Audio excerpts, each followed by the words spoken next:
You can't run a restaurant online. It's a little soul crushing.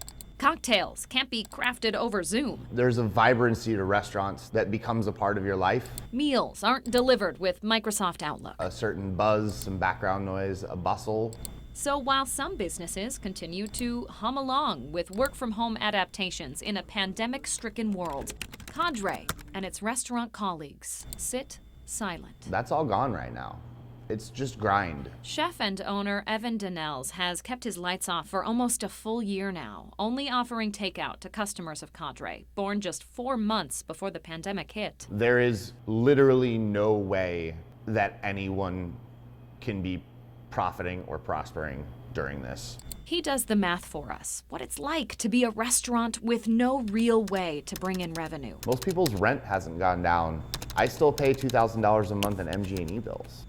We have an insurance policy that costs $1,000 a month. Take that times 12 months, and any establishment would be 6 figures in debt. When you take a business that has a margin of significantly less than 10%, and you reduce their business in any appreciable fashion, it's already broken. So what's being done about it?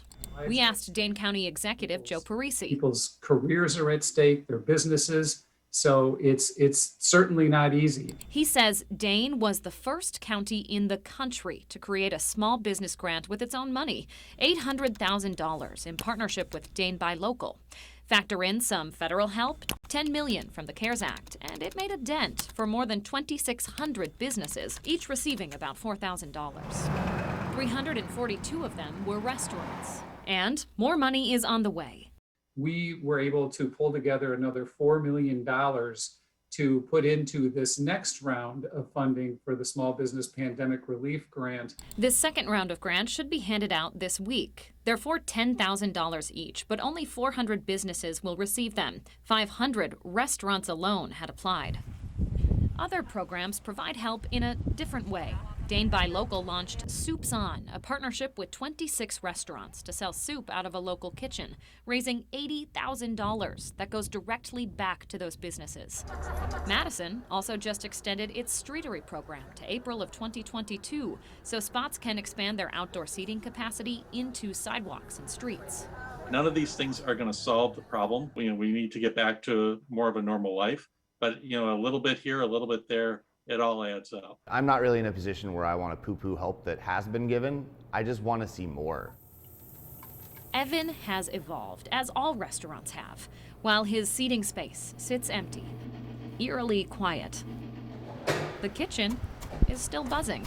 He's recently pivoted to a new model, selling food wholesale to places like Vitruvian Farms.